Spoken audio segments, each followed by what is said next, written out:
Okay, and welcome to the MimeCast. I'm Michael Gene Sullivan, and the MimeCast is a chance for Mime Troupe audience members and pretty much anyone to have a chance to get to know us a little better. Mime Troupe actors, designers, writers, workshoppers, directors. I know I said designers twice.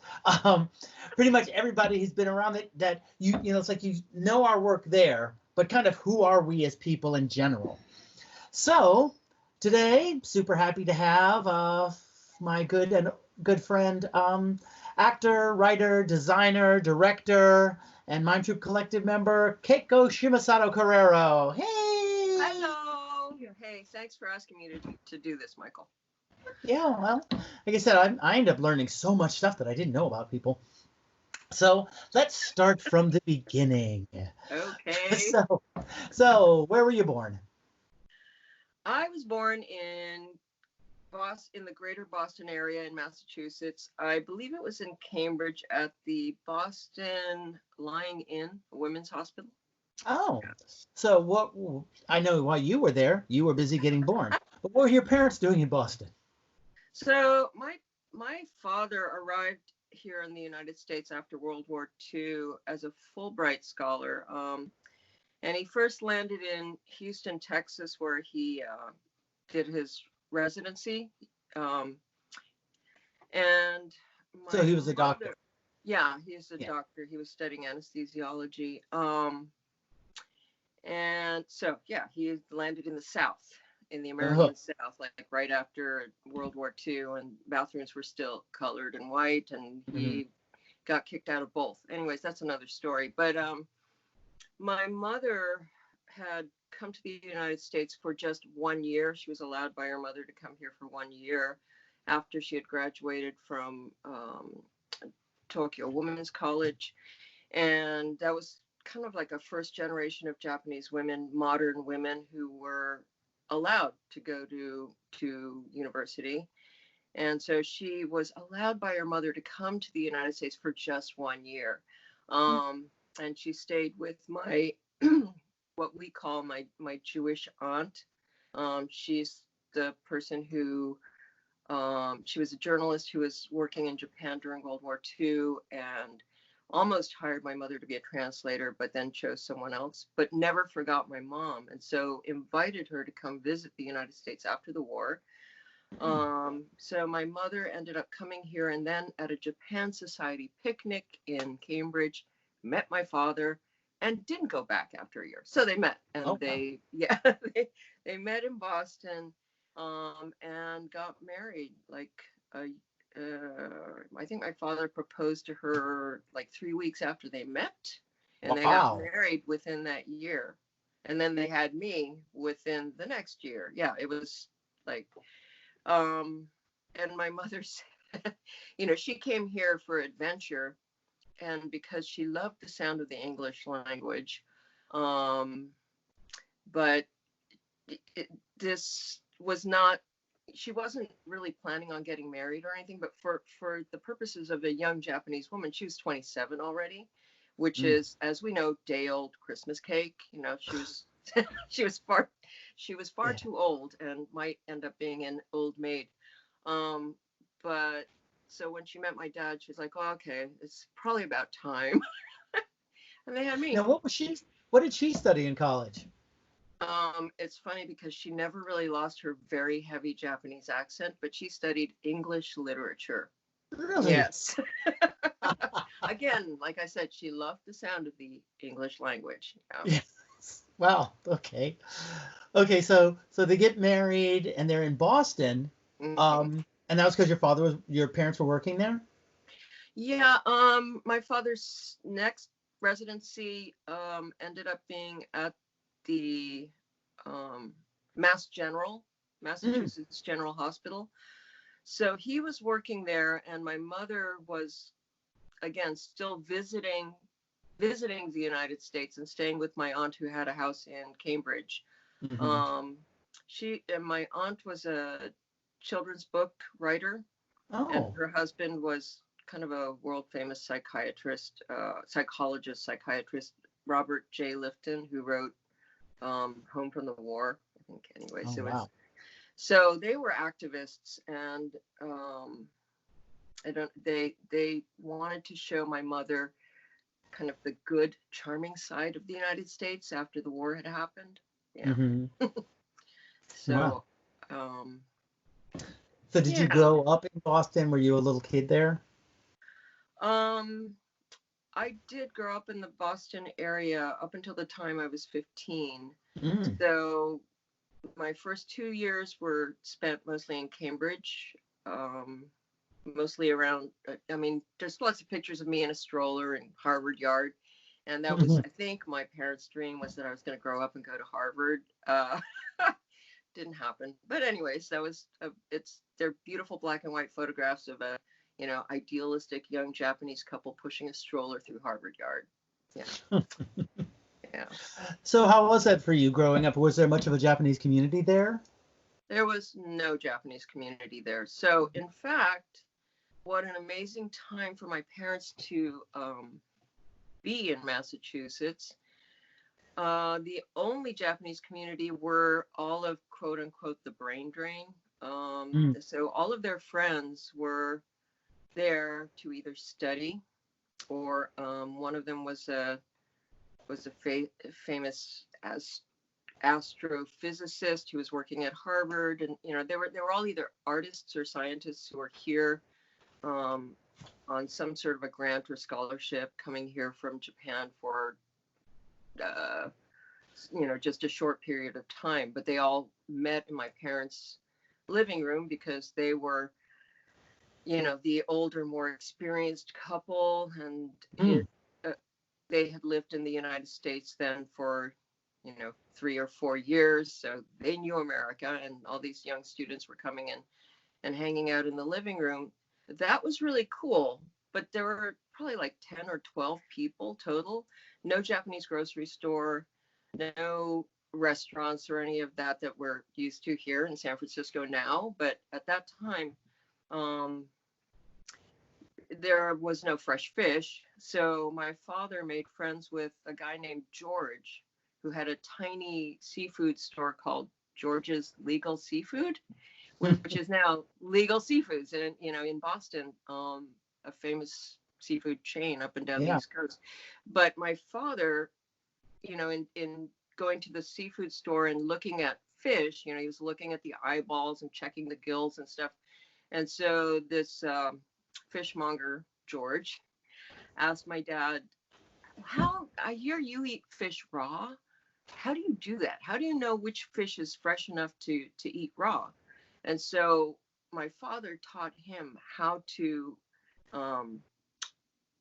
tell if tuna was fresh enough to eat raw, and how to fillet a striped bass to eat as sushi. So he taught him how to make sushi.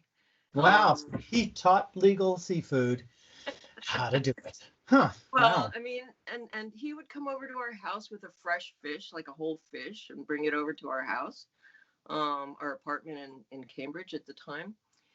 And then the first Japanese grocery store in Boston, which is called Yoshinoya's, which is now also a big famous Japanese grocery store, was a tiny corner store. And my parents, and it was run by one little Japanese lady who also lived in, moved to Boston after the war. And they started to go in and request certain ingredients and materials, and she started to order things from Japan, and that's how Yoshinoya's grocery store started too. It was kind of like a collective of different Japanese, the community in Boston and Cambridge needing certain things and ingredients, and she would order it and they would distribute, and then it turned into a store. So yeah, so there wasn't much of a community, but by the time that we left, the Japanese community was sizable. I mean, I don't know the statistics, but I mean, it was a much more comfortable place for people to come to. So by the time we left, there were Japanese restaurants. In fact, I, God, this circle of my parents' friends, it was like the whole Asian community was really small. So Joyce Chen, you know, the Joyce Chen cookbook and the Joyce Chen restaurant chain. Yeah. She was also a friend of my parents, and her husband, Thomas Chen, married, his second wife was a Japanese woman who befriended my parents, or Thomas introduced her to my parents because she had nobody to speak Japanese with. So it was all about, you know, who you could talk to who still spoke the language. That's and so interesting. yeah, so they came to our house and they started a Japanese restaurant called Osaka, which I believe is also still open in Boston. And again, my father being, I mean, there's a reason why I like food too. He was kind of a foodie, and he would help with the menu. In fact, he did the graphics for their first menu. Wow. But yeah, I know he was a doctor, but this is another whole story. But he wanted to be an artist. So oh, really? I didn't know that. We'll go into that next. My father wanted to be an artist, but the family legend has it that his mother was sweeping the dust off the floor, and my father ran in and said, "I got a scholarship to art school." And my grandmother was sweeping the floor and said, "Artists like you are like the dust I'm sweeping off the floor. Poor people like us can't become artists. You must become a doctor or a lawyer or a dentist." It's a familiar story, I think, for people, you know, during the war and after the war. Is a time when Japan was rebuilding, like, to be an artist was, and they were poor. Their house was bombed during the war, and so they really, like, were starting to build up nothing.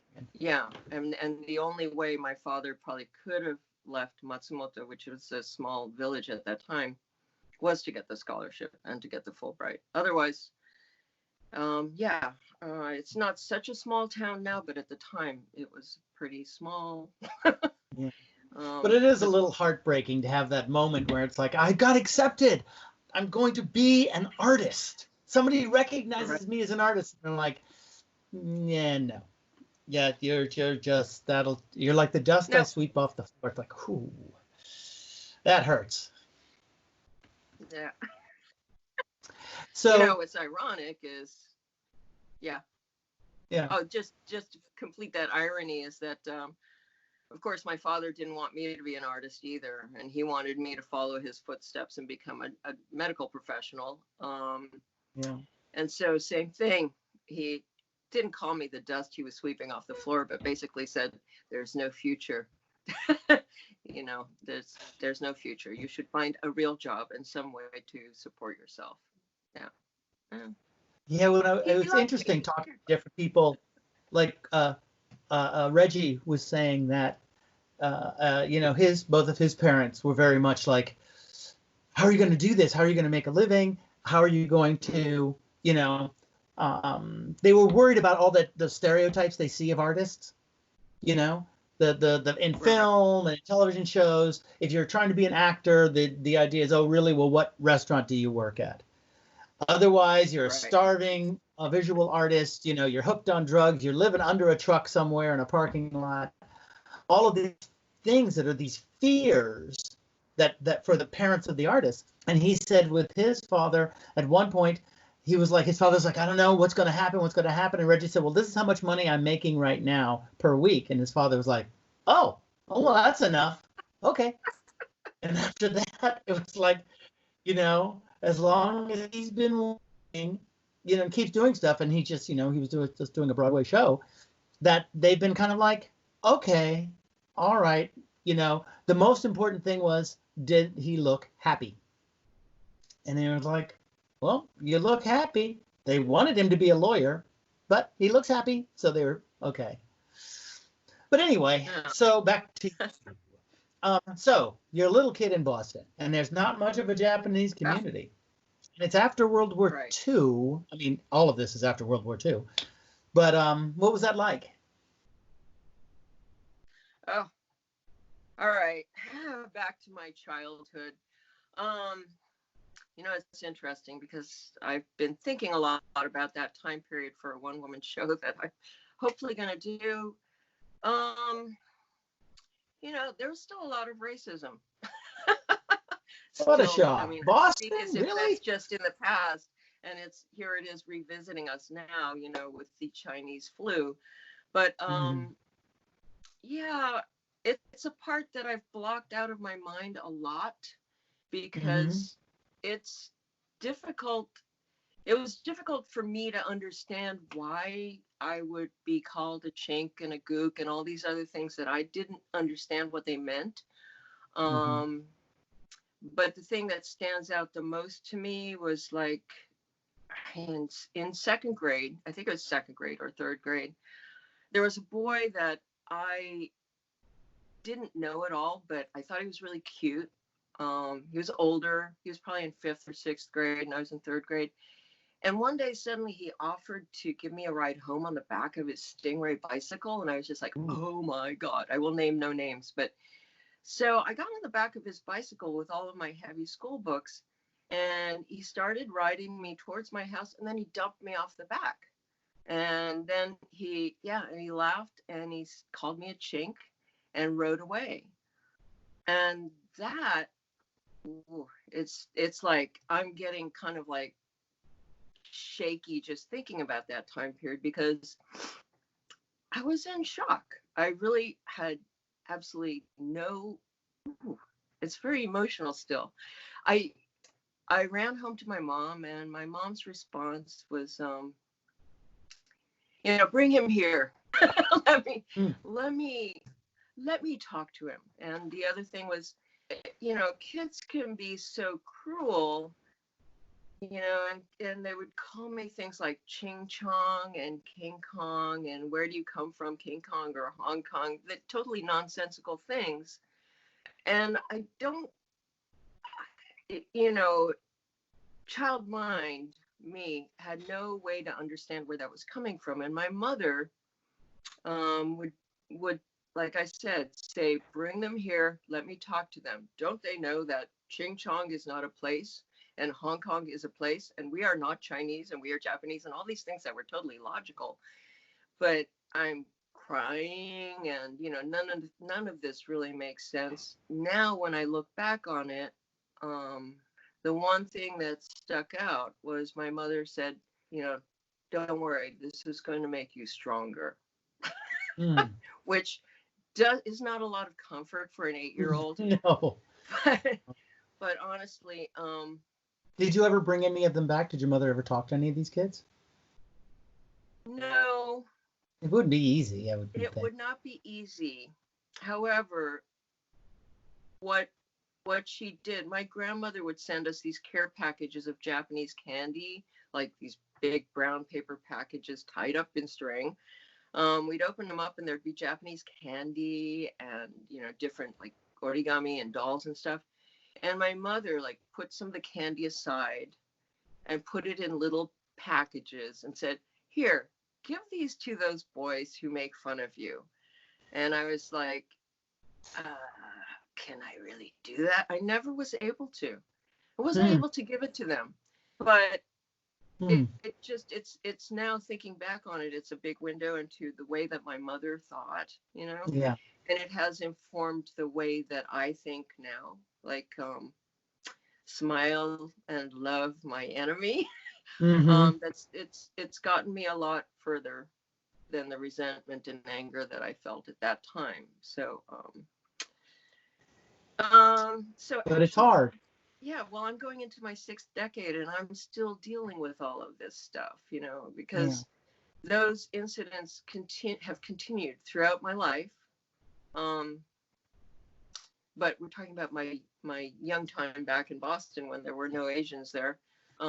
So those kinds of experiences pop up, and have popped up throughout my life. So it's interesting. So I hang on to what my mom said then. And maybe in the future I will give people a bag of candy. I don't know. It's so hard to know. I mean, because it's like, how long is it going to take for that person to be able to understand the meaning of the relationship in a way, to be able to accept and go, yeah, that's, I was dehumanizing this person, and they're being nice to me, and I'm doing that because I'm frightened or because I don't understand them. I see them as a threat, or I've been raised to see them as this other, and so I'm othering them. Who knows what, I remember when I was a little kid, there was a little girl who moved to our building, and when I was a little kid in Los Angeles, like 4, and she was from like Sweden or somewhere like that. And she had an accent. Her parents barely spoke English. And the group of kids that were hanging, our little group of kids were, very multiracial and different, slightly different ages and stuff. But for some reason, we could not accept this little girl. For some reason, she was always an other. And she was super friendly and really nice. I mean, we didn't like bully her or beat her up or anything. We just kind of excluded her from when we were doing stuff. And her mother was always like telling her, we could, go play with those kids. But we would just not tell her if we were doing things, basically. So it was mean in a different way. And I've always felt bad about that. I've always been like, if I knew her last name, I still remember her first name, which was Melanie, but they pronounced it Mulaney. If I knew her name, I would try to get in touch with her now, and just say, you probably don't remember this, but I am so sorry that we didn't accept you. Yeah. That for some reason we designated you as an other, and for no damn good reason. So you can never tell, how much those people. All you can do is, well, I can do. You're a very nice person. All I can do is hope that those people who are giving you a hard time then are tormented by it now and trying, Oh, okay. I'm hoping they're living a really good life and that I know. That's why I said you're a nice person. I'm like, I hope they're sitting there going, what was the girl's name? Oh, man. I'm sorry. So, just on this train of thought, because there's good stories, right? But do you remember Tres Dias, Mime Troupe show we did what, a couple decades back now, something like that? Yeah. I can't remember exactly. It's like 25 but years. Because it was, but one of the actors, and I'm not going to mention names again, but one of the actors was a Vietnam vet who was quite traumatized, during his time over there, and came out of it with a complete distrust of Asians. And it didn't matter if you were Japanese, Chinese, Vietnamese, Thai, Indonesian. And we were working in the same cast on tour together. And it was fairly awkward at first, because really he was very uncomfortable around Asians. And so I spent a lot of time with him. We went out to eat, and I finally got him to eat Japanese food together. And so that was one place where I felt like, it really was a good experience for me to hold hands with this man throughout this tour. And at the end of it, he said to me that that something had changed, and that he was no longer feeling the same way or the same kind of fear about all Asian people, that it was really, an individual basis, and that we are all humans. And for his sake, he was also one of the veterans for peace. But so hopefully, like more of that, less of the getting dumped off the bicycle, Yeah. A lot. So back to you being a little kid. So you're a little kid. You're still in Boston. We haven't gotten out of Boston yet. Okay. Like so many people, apparently. And so you're now when you were a little kid, now you got your father who didn't want to be an artist, and your mother who's in love with the English language. Was she teaching, or did she work, or did she stay at home? She ended up being basically a house mom. She was a very good professional Japanese mom. That wasn't her dream. She did want to go back to Japan and teach English, particularly literature, but she was teaching flower arrangement, I think, on the Harvard campus and at the Japan Society for a while. In fact, that's how she found out she was pregnant. She was teaching flower arrangement, wearing a kimono, which is very tight around the diaphragm and the mid body, and she fainted while she was teaching a class. And the doctor said, what? You're pregnant. Yeah, you have to loosen the belt part. So now, when you were a little kid, were you interested in art yet? Or, I just wonder, because if your father being the artist the frustrated artist, and your mother's doing flower design, which is art, but were you at all interested in art, or what were you wanting to, what was your focus when you were a little kid, if you had one? Well, the fact that my grandmother told him he was like the dust on the floor didn't stop him from making art. He drew and painted like all of his life, and in fact continued to do sumiya brush paintings. But so when I was a kid and his work wasn't so highly pressurized as it became later on, at the dining room table we'd draw together. So that was part of the day. It was he would always be drawing with me, and then my middle sister too when she was born. So not as a profession, but yeah, he encouraged us to draw. And in fact, he and my mother both encouraged us to engage in the arts. That was fine. It just couldn't be a profession. Right. Which I think is kind of culturally very Japanese in a way. I mean, it's like many people have hobbies and they're quite consummate artists, but it's not their profession. It's very weird. That is interesting. Well, at least they have that, because it's very not. I mean, there was a period in a lot of different cultures where it's like, okay, well, like in American history, there was a point where it's like you had a piano, and the kids were supposed to learn piano. As soon as you got to a point where you had some kind of a home, the next step, even for kids, I remember reading Ruby Dee's autobiography, and she talks about, she's growing up and it's the 20s and 30s in Harlem, but everybody has a piano. Everybody learns how to play an instrument. That was just like a given, Right. So yeah, having that kind of, but you're not supposed to do that for a living, but art is supposed to be part of your life. That's, right. So at what point, now, because I know you're a designer, you're an actor, you're a musician. When you were a kid, which thing was kind of pushing forward, or were they all kind of like, these are all things I'm interested in?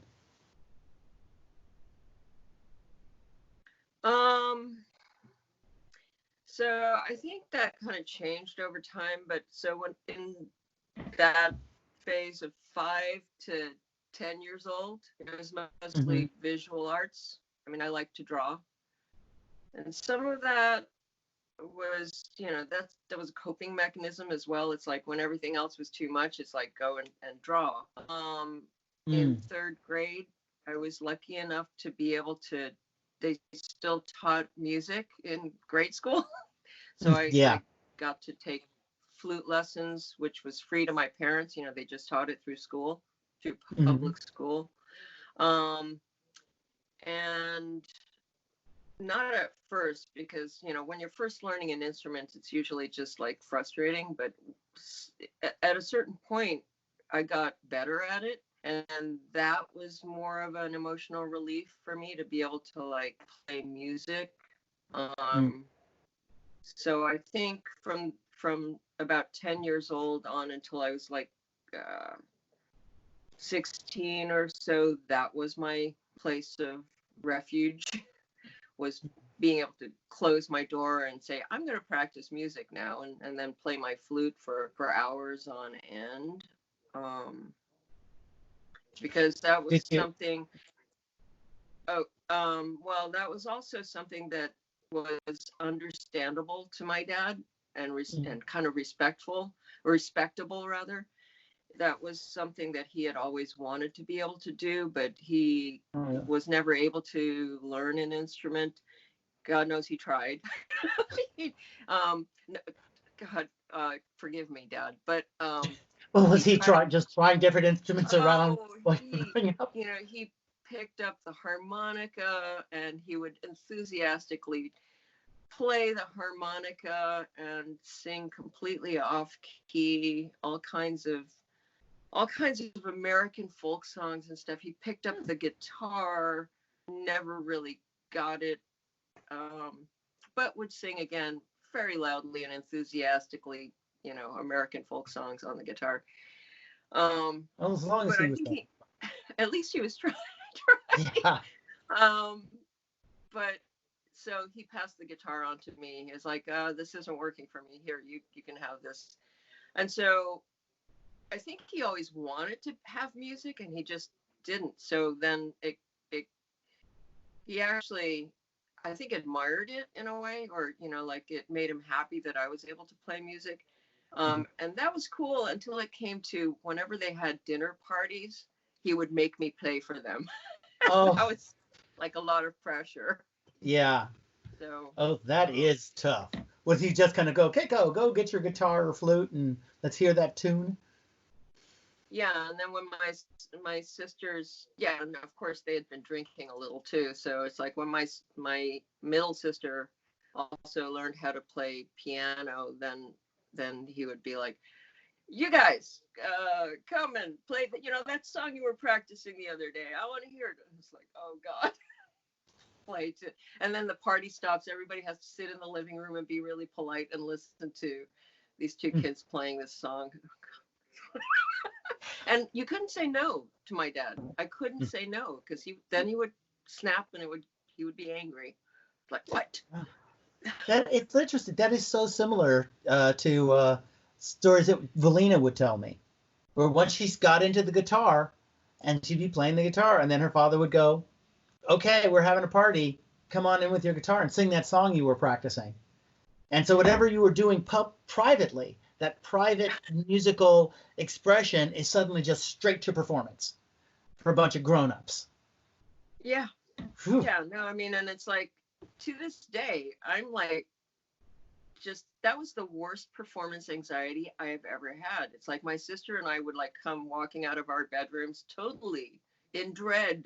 It's like, oh shit, excuse my language, but that fear of like having to please my dad with something, and I'm like, I don't know what I didn't even have anything prepared, but it didn't matter. It didn't matter. He just wanted to put his daughters on parade for his guests. So yeah, I guess he was just so proud of you, and that you're doing something that he didn't feel like he could do. Like you're saying, he's like, the guitar's not working out for me. Maybe it can work for you. And so it's almost like you're coming out with a magic trick in a way. I can see that now, but it didn't feel that way at the time. It felt like, oh my God, what have I done? What have I done wrong? Why do I have to do this? God, that's tough. And it just made me, so I'm going to go back to like even earlier, like kindergarten or nursery school. It was nursery school, countryside kindergarten, but I was like 4 years old. And every year for the nursery school or kindergarten performance, I would get dressed up in a little kimono and have to sing Sakura for all the parents. And I don't ever remember being afraid at that time. I mean, that was like, I loved doing that. And my mother was so embarrassed. She was like, oh God. It's like, why is our daughter so extroverted? This is terrible. This is embarrassing. This is not childlike. Wow. So I wish it's such a weird, like, mixed message kind of thing to have the one parent who's totally embarrassed and the other parent is like, do it, go out, get out there. Yeah. So so that's conflicted messages. That's a lot of my childhood.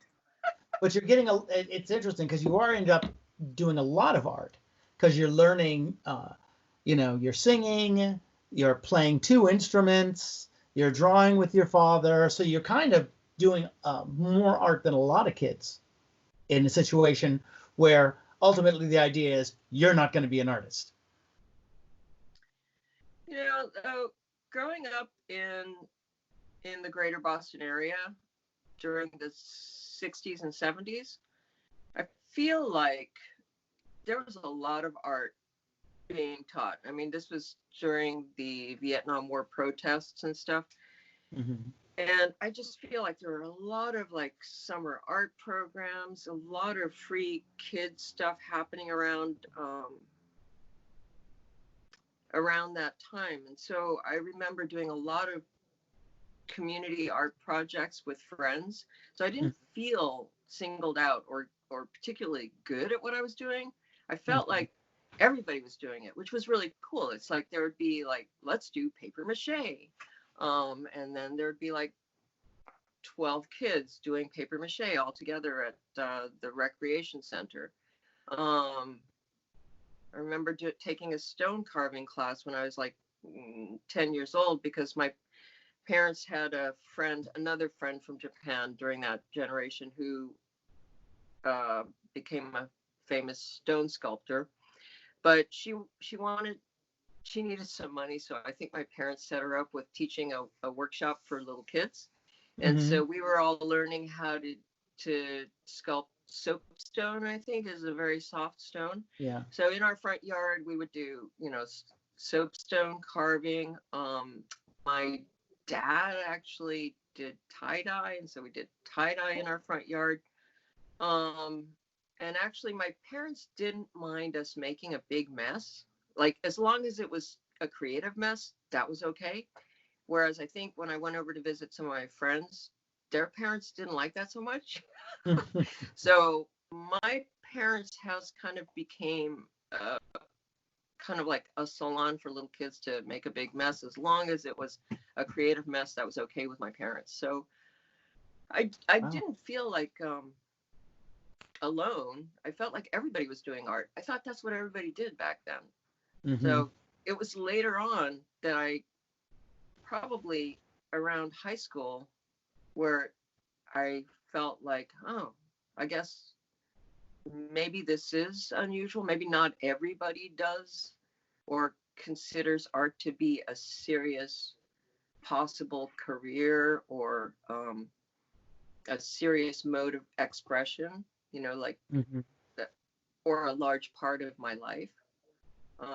So it didn't stand out to me as making me feel different from everybody else until maybe later high school, about the time where maybe it sounds to kind of like if there's so much art around and all these kids were doing it, but if they start maybe succumbing to the pressure from their parents or whatever of start going, well, art, maybe they start pushing it aside and start going to other things.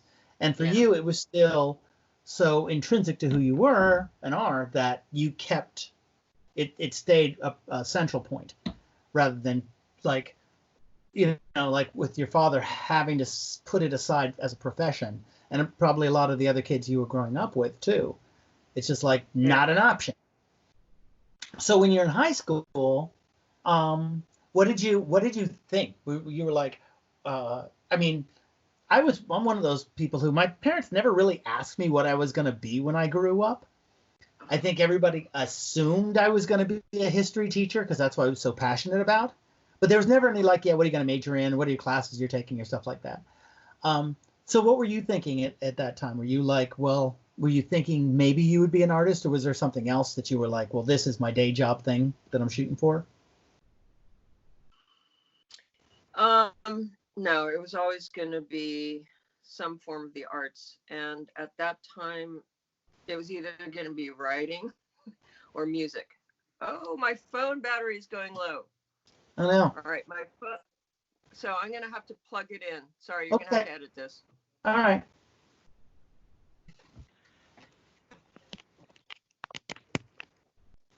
Okay, plugged in. Oh! You're going to have to edit that. Oh, now I'm definitely keeping it.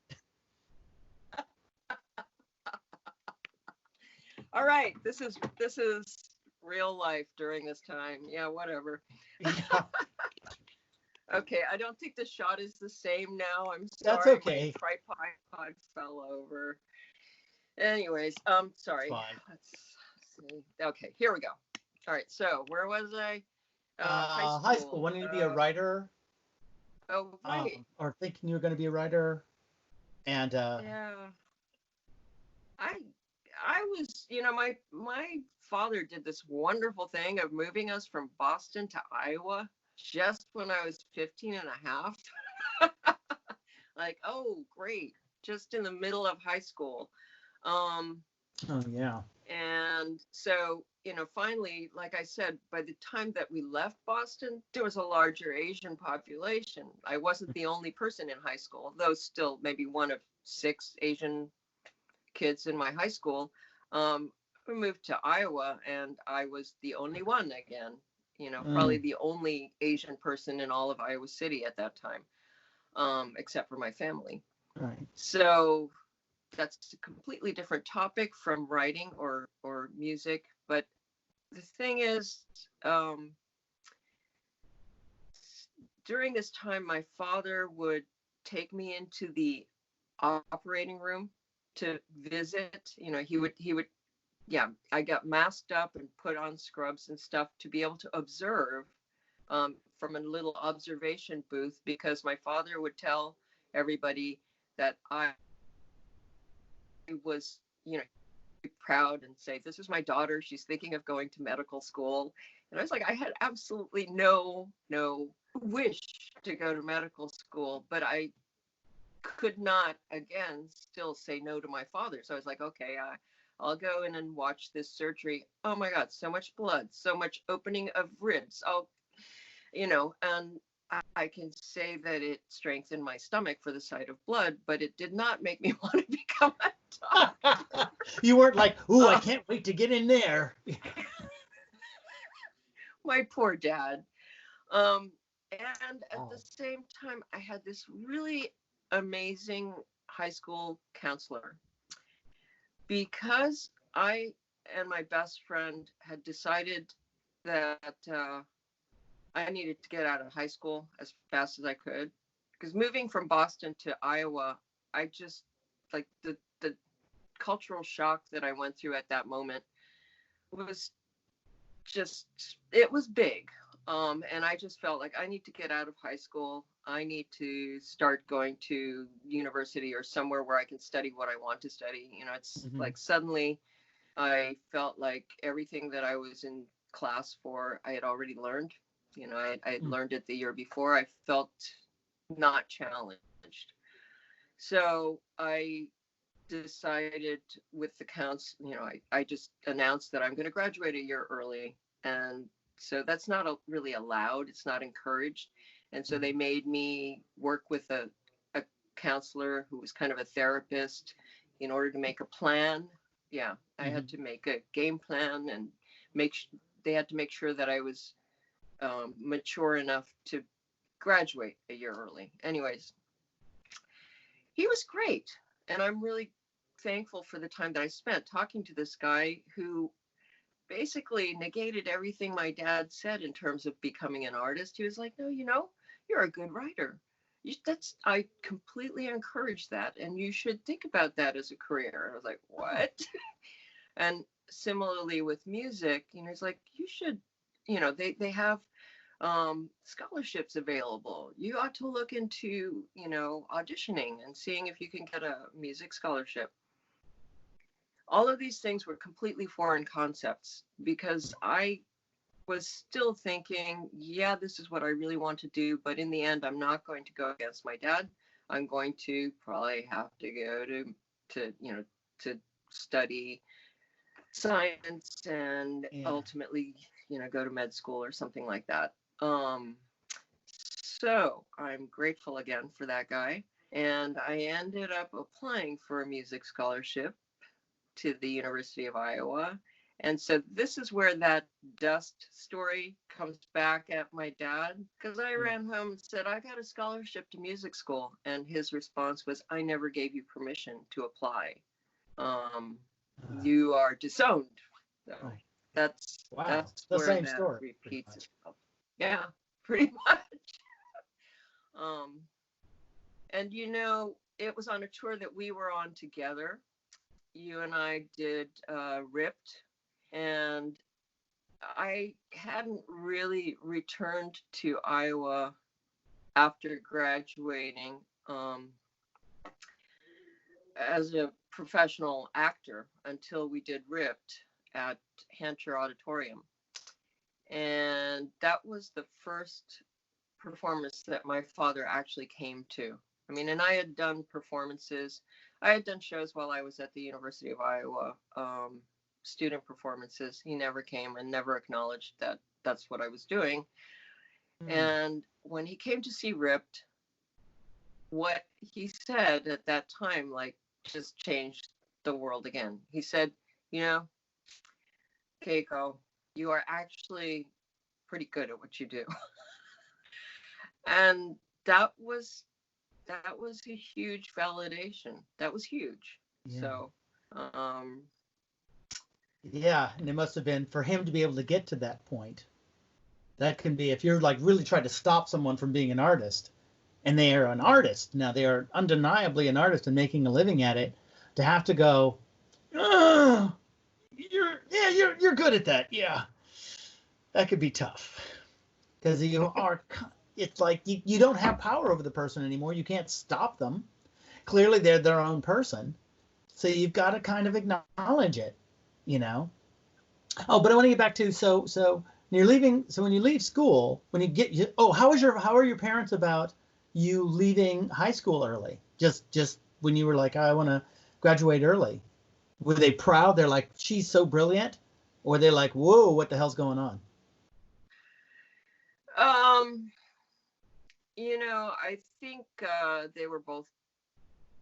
They didn't stand in my way. They actually encouraged my independence in that, but I think they were both very concerned, and maybe they thought that if it worked, it was okay, and if it didn't work, I would learn my lesson. I don't know. But they didn't stand in my way. Oh. Neither did they come to my graduation. They didn't come to the cap and gown ceremony. No. I think my dad may have been sick. I don't remember, but they didn't make it. So. Did they do any kind of celebration around it, or just kind of, it was just, I guess if he was ill, but still.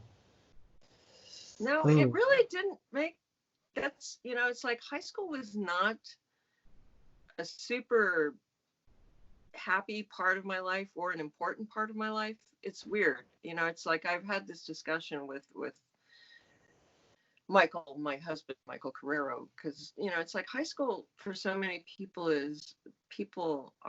it's like the best years of my life or whatever. And to me, it was something I ran away from. And I think it went largely unmarked by my parents. I don't think it's the same in Japan. I don't think that high school is, I don't know if it's, maybe they didn't understand exactly the importance of a high school graduation in this culture. Yeah. It was simply expected, because the important thing was that whatever happened, I was going to get to university. Right. And that part my father did encourage. He expected that I would get a higher education, albeit in medicine. He did expect that, even though I was a girl. He was modern enough guy to understand that that's what he wanted for his daughters, that we were all supposed to get a higher education. But he couldn't accept that it would be an art. Yes, not art. So you were saying that high school was kind of like a meh. Was that, do you think, because of the move? Because it was like suddenly, I know for some people, it's like you go through school, and being a senior in high school, it's like you've built up this cachet of memories and friends and all of this stuff, so that you get the payoff is that you get to be a senior in high school. But if you move before that, you kind of lose all of the cachet, all of the friends, all of that stuff goes away. And so I was just wondering, is that part of maybe why the excitement of being in high school for some people, that last bit of, the payoff of your childhood, is just not as interesting? Or that people just dicks? No, I think the move had a lot to do with it, but it's just, something I'm still trying to figure out. But, I went from, being pretty much accepted in my high school in Lexington. Not that there was a large Asian population still, but I didn't feel, I had a group of friends that didn't consider me exotic or strange. And I got to Iowa, and it's a feeling, it's like the first day that I walked into the band room, it's like everybody stopped and stared. And I felt again, like, I looked around the room and went, okay, nobody else here like me. And that feeling of exotification, just came back, like, okay, I'm going to be expected to be certain things that Asian people are. And sure enough, there was a lot of that. I mean, it's like, this is the age when it's like boy and girl time, or whatever, whatever my sexual attraction would have been. That's when that part of your maturity happens. And I think I really went to the music and practicing because it was very clear that I was not what a lot of boys were going to be interested in there. It was like I was not the ideal girl for them. I don't know. I felt very left out and alienated, and I was not one of the popular kids. But even the friends that I made there, who have ended up, many of them becoming friends for life, those friendships started off with that kind of like exotification, like, ooh, she's Japanese. I've never met a person who's Japanese. And so the first steps towards making a friend would be based on that, until they understood that I was really just like them, and they came over to my house. And yeah, my mom's cooking was awesome and it was different from theirs, but and the friendships were based on a cultural exchange. But it wasn't, well, and maybe that's just a fine way to start a friendship, but it became awkward for a moment in time where I felt like I just wanted to be a part of the group and just not necessarily have to be different or be seen as different. I just wanted to be like everybody else. You know what I mean? So when you went to university in Iowa, right? And then did you feel like was that a big change in terms of population or anything, or were you still feeling like a little on the outside?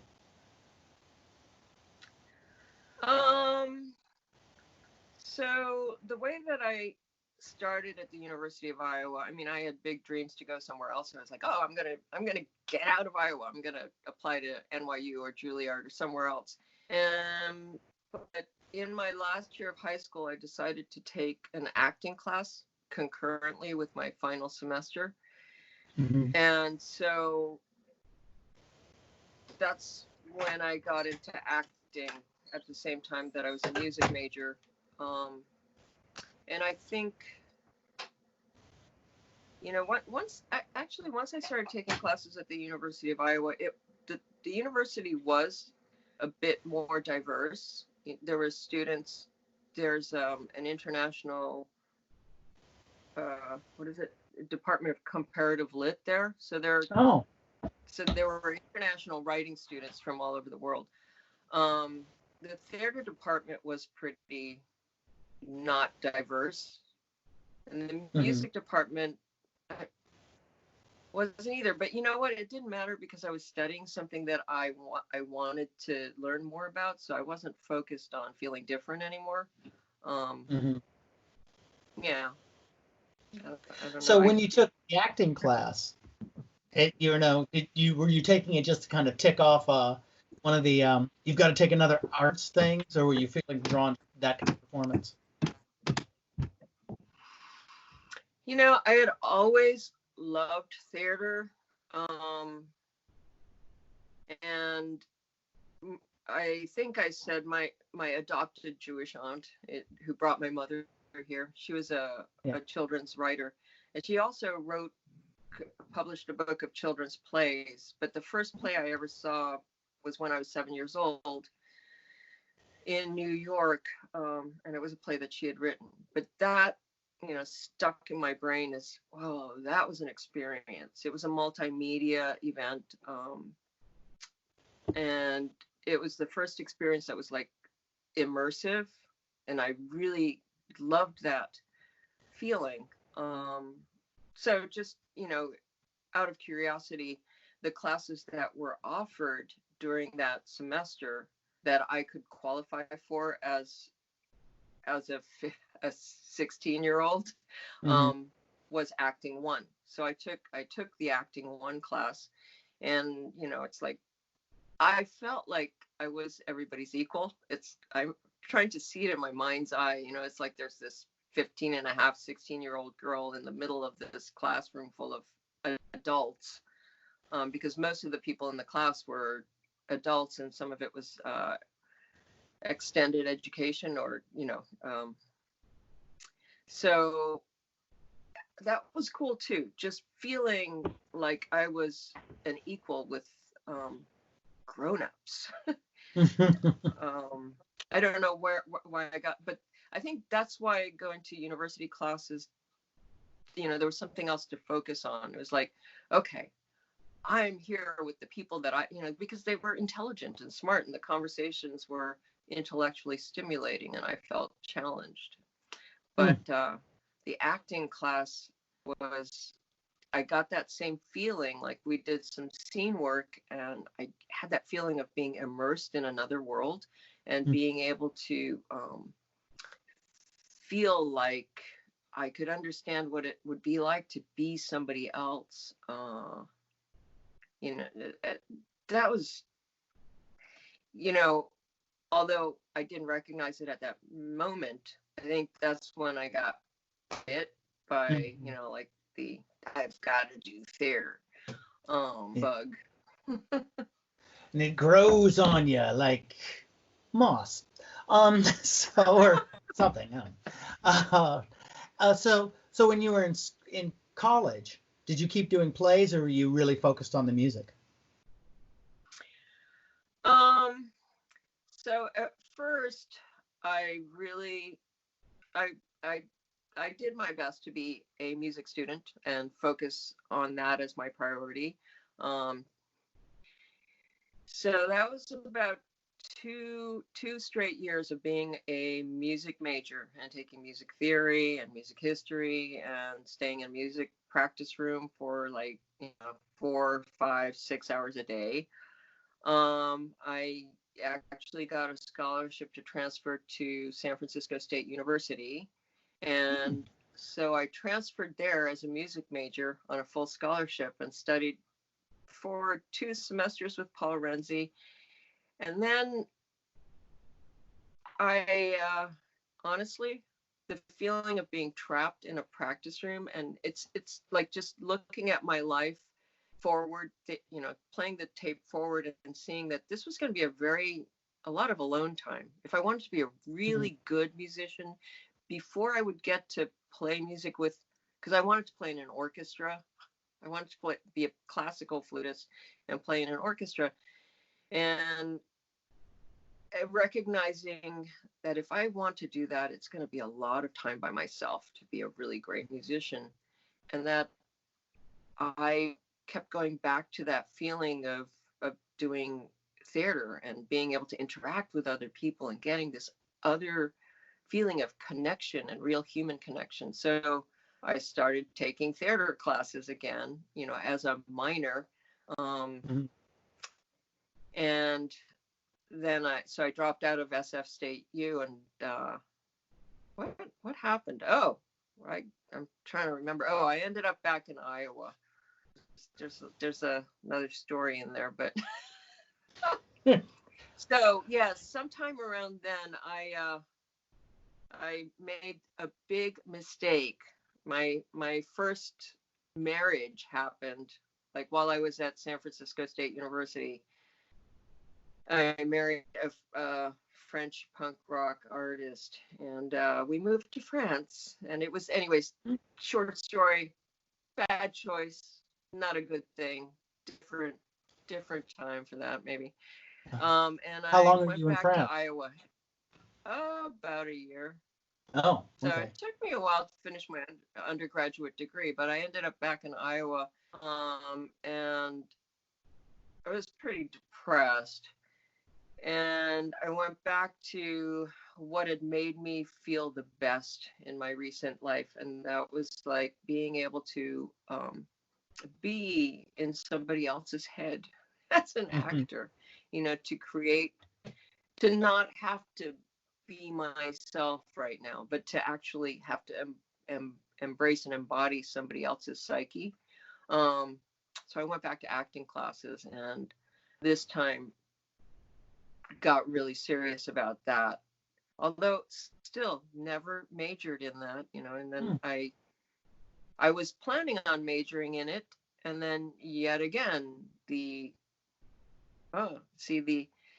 head of the theater department at that time, I kept auditioning for things and not getting cast in the roles that I would get called back for. And then there was a rumor, it wasn't a rumor, the stage manager shared with me that the director had said to him, well, do you think we could make her look white with makeup?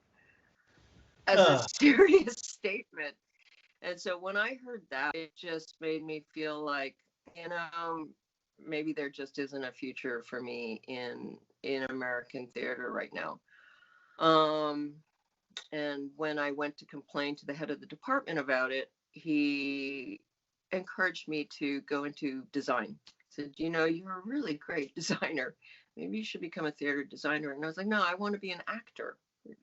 Mm. Well, the American theater main stage is not ready for that yet. It's like maybe someday we'll be able to have families that have an Asian daughter and a black father and a white son, but not yet, not now. The audience will be too distracted and not be able to focus on the story.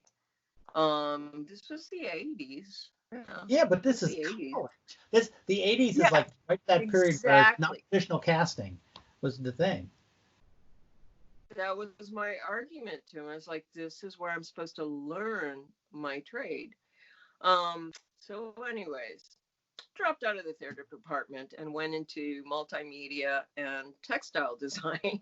So this Mhm. is where, it's like my whole learning is a patchwork quilt, which I'm glad of now, but I don't know what would have been different if I had been able to, keep focused on theater and, stay with that as my major. But be that as it may, that's the way it played out. And so yeah, that's kind of, the Mime Troupe was the first place that I came to that was casting multiculturally at the time, and that I could play a white character and be Asian, or Mm. yeah, playing whiteface. Yeah. Um, Well, now before um, you, so you get when you graduated, um, what was the job you went into, or did you try to go? Did you go straight out to audition, or were you trying to get design gigs, or what was going on? um, okay, so this is where. So I'm at the University of Iowa, and I'm actually still in the textile design department, but it was I'm still taking acting classes, and I guess, as a minor, I'm taking directing classes, but I auditioned for a theater company called Geese Theater Company, which is a theater company that performs in prisons, minimum, medium, and maximum security prisons, and does workshops with inmates to create their own shows. But we performed inside prisons. So I auditioned for that.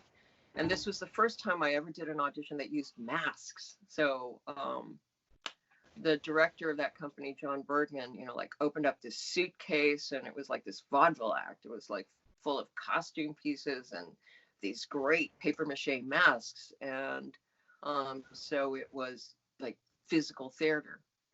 And he made us do all these crazy like Bauhaus exercises and just weird, I don't know, it's similar to stuff that later on I've done with the Mime Troupe, but maybe even more extreme. Very, very first extremely physical audition. It's like, be a monster. I was like, okay, great. Create your own grotesque.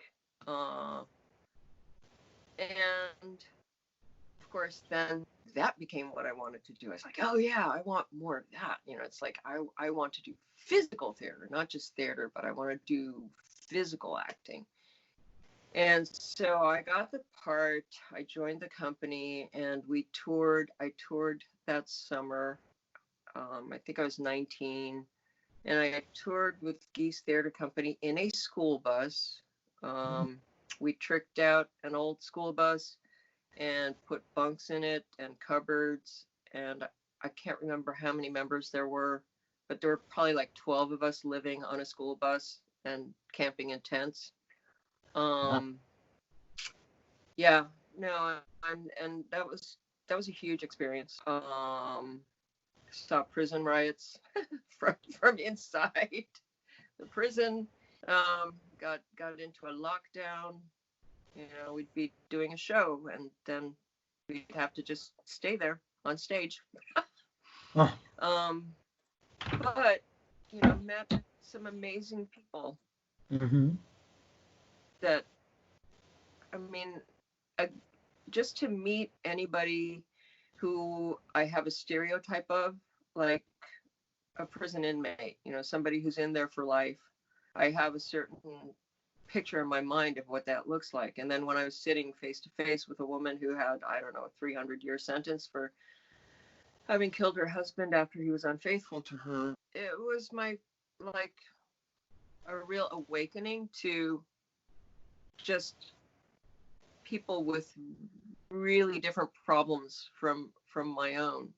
I mean, I grew up going to Vietnam War protests and, like rights for women. And it's like conceptually, I understood activism, but the importance of what I was doing on stage in the prisons didn't really come home until I was sitting talking face to face with these people and recognizing that there were but for a few different things happening in my life could be me, that we really are all the same species, but, just by something happening differently in my situation, could I be a battered wife who then feels compelled to, change my situation in a violent way? Sure I could.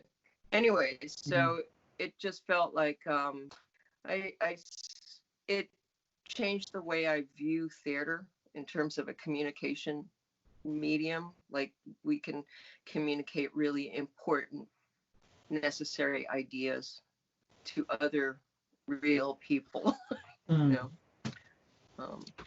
So how long were you with Geese Theater?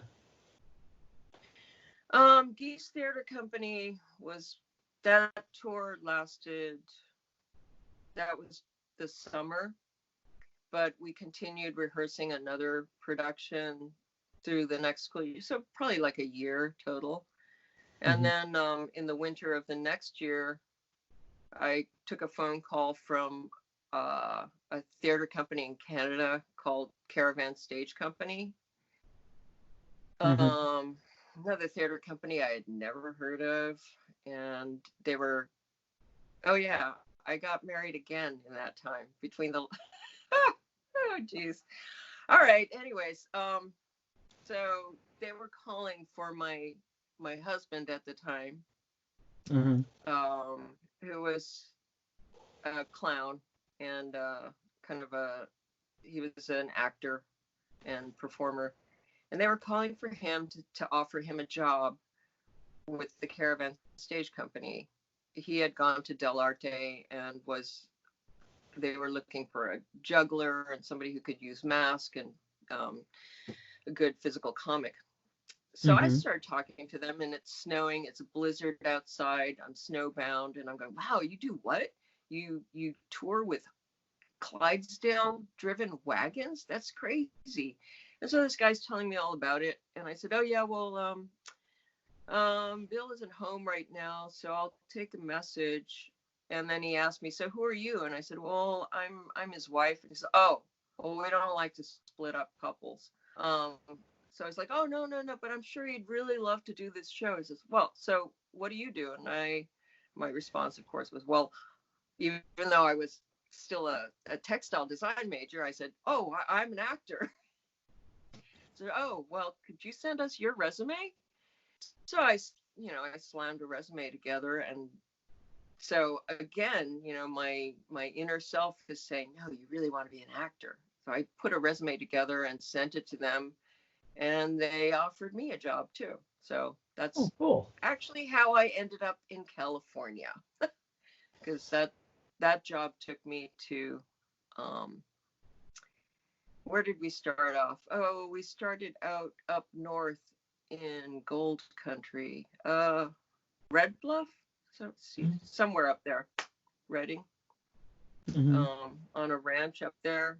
I woke up after a long drive across country, like, oh, this is California, and then looked out the window and there was a bunch of Clydesdales in a field.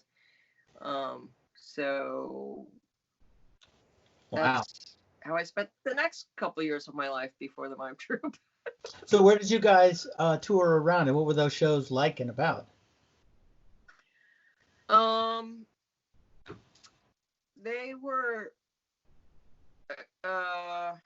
what were they about? Again, they did mostly environmental issues at the time, but political theater, physical theater, mostly mask and circus. It was performed in a giant tent called the Cosmodrome that we would put up that could house 500 people. I think about that as a possibility. It's like, maybe we should have a big audience tent with the sun getting so hot. The way things are going. Yeah. Yeah, I mean, to protect the audience, maybe we need to put up a big solar tent. So we traveled with a portable circus tent, anyways, that housed 500 people. And we would go from town to town using Clydesdale horse-drawn wagons, live band, and a very similar physical style of theater to what the Mime Troupe uses. It was theater in the round because it's a round circus. Right, the tent, and it was really my first performance where I played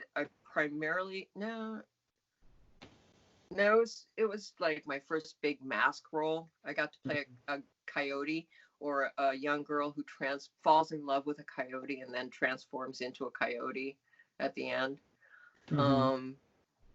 Mostly a silent role, just like the character was mostly, physical gesticulation. And that is the show that the members of the Mime Troupe at the time came to see. We did the performance on Martin Luther King in Berkeley. And we had set up the tent there and did the show there, and that's where they came to see it. And I guess that's where they saw me and asked me to audition for Dragon Lady's Revenge. But Anyways, yeah, we toured. It was like 8 miles a day on those wagons. Jeez. Pissing off a lot of people in cars. Were The you people on the who went, highway or on side roads or what? we avoided the highway as much as we could. Uh, We had outriders to stop and slow traffic.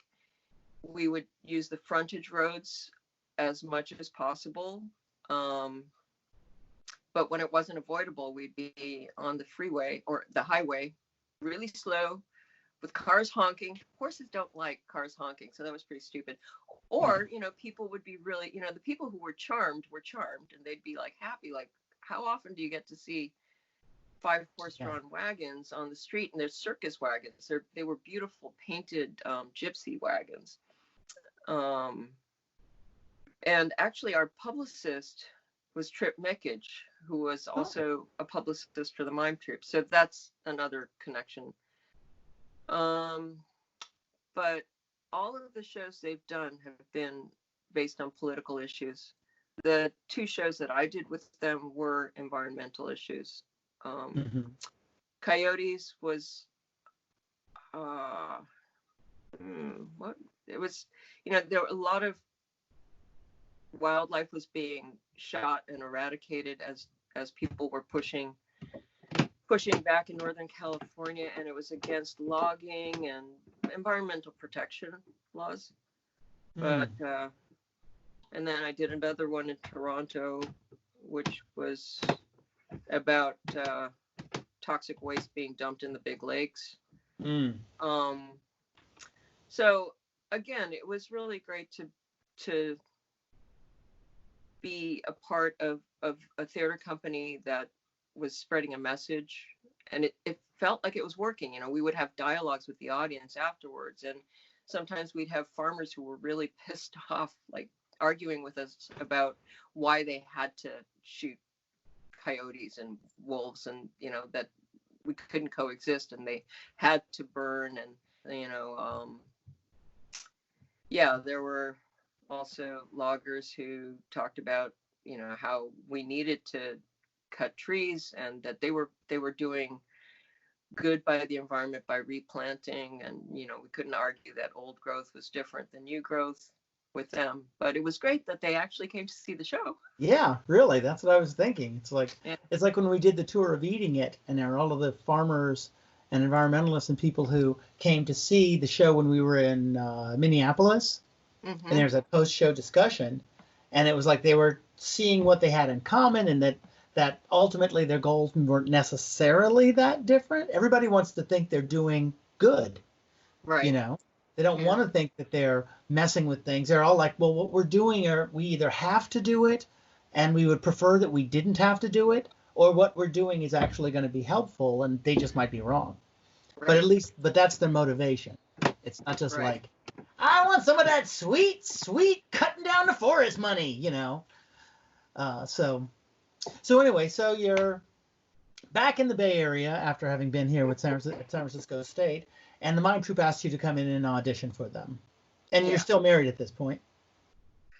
No. Oh, okay.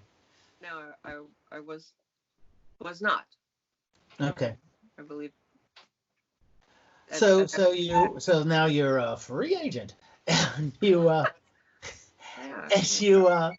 come in and audition for the remount of Dragon Lady's Revenge. Right. And what was that like? Completely different part of the country and a group of strange people. That was it was a fun audition. Again, it's like I hadn't auditioned for a lot of professional companies. So Arthur Holden was the director for the remount of that. And it was fun. It's like we did a lot of theater games, and again, they were asking for large physical physical acting, and kind of went against all of the acting training I had at the University of Iowa in many ways. But it was the fun stuff. It's like create larger than life characters. So that was fun. I don't know if I expected to get the part, but yeah, I mean the exercises that I was asked to do, I was like, well, this would be fun to do. I think I would like to work with this company. So were you thinking about, like, by this point you'd been away from Iowa for a year? Yeah, I think this was like my second year away. So were you thinking of, like, I'm done with Iowa? Were you still expecting that you would move back there? Or were you like, because you lived in France for a while, so were you kind of like, I don't know where I'm going to end up? Yeah, I decided to try San Francisco for a while. Mm-hmm. Yeah, I didn't want to go back to Iowa, even though it's like I ought to have gone back there to finish my MFA in textile design. But at this point, I'd been out touring with, 2 different companies doing political theater, and that felt more like a calling. Mm-hmm. So yeah, getting the role with the Mime Troupe for the Dragon Lady's Revenge kind of sealed the deal, I feel like. And I wasn't a collective member at that time. It was still just a job that I was going to do, and I would try it. And in fact, after the tour, I was asked if I would be interested in becoming a collective member. And at that time, I was like, I don't know. I don't know exactly where I'm going to end up yet. And I still had thoughts of moving to New York or Los Angeles. It's like one of the 2 places. Is like, if I'm going to be a professional actor, I probably still need to do that somewhere in my mind, I thought. But in fact, I ended up staying in the Bay Area and working with a couple other companies in between. I think I did work with Life on the Water, did a couple shows with Bill Talon. It's like, that feels like such a long time ago at this point. It was a long time ago. That's just yesterday. It was just yesterday. Yeah, it feels like it sometimes, but then when I try to put, sew together all the little details, I'm like, oh my God, I jumped around so much, Yeah, there's that point, where you kind of go, that was, and then you start counting back decades, and you go, oh, that was 30 years ago. It doesn't feel like that. I mean, oh, go ahead. No, I was going to say there was so much happening in the theater community in San Francisco at that time. Like the late 80s just felt like, there was the new vaudeville resurgence. Yeah.